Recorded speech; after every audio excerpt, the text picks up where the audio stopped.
সব সময় একই রকম খাবার খেতে কারই ভালো লাগে। মাঝে মধ্যে একটু যদি মুখরোচক কিছু খাবার হয় তাহলে মন্দ হয় না। Hello everyone, welcome back to my channel Monis 2 Minute Kitchen. আজকে আপনাদের সাথে মজাদার মাছের ডিমের পাকোড়া নিয়ে এসেছি। প্রথমে যেটা লাগবে সেটা হচ্ছে মাছের ডিম, যেটা যে কোনো মাছেরই হতে পারে। সাথে লাগবে পেঁয়াজ কুচি, কাঁচামরিচ কুচি, ধনিয়া পাতা কুচি।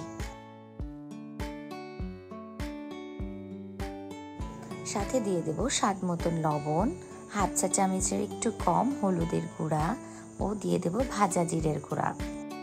হাফ চা চামচ করে আদা রসুনের পেস্টও দিয়ে দেব। এখন কুচি করা পেঁয়াজের সাথে সবগুলো মশলা একটু মেখে নেব। পেঁয়াজ কুচিগুলো ভালো করে মেখে নেওয়ার পরে 2 চামচ চালের গুঁড়া ও 1 চামচ বেসনের গুঁড়া দিয়ে দেব। সাথে দিয়ে দেব মাছের ডিম। এখন সবকিছু ভালোভাবে একসাথে মেখে নেব।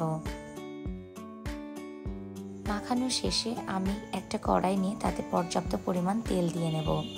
চামচে করে আমি বড়াগুলো দিয়ে দেব। চামচে করে দিতে আমার বেশি সুবিধা হয়েছে। এখন শুধু হাতে সময় নিয়ে ভেজে নেওয়ার পালা। গরম গরম ধোয়া ওঠা ভাতের সাথে খেতেও খুব ভালো লাগে, আবার শুধু খেতেও ভালো লাগে। আশা করি আজকের রেসিপিটা আপনাদের সবার পছন্দ হবে। অবশ্যই আপনারা বাসায় এটা তৈরি করে দেখবেন, খেতে খুবই অসাধারণ লাগে। আজকে তাহলে আসি, আবার দেখা হবে অন্য কোনো রেসিপি নিয়ে।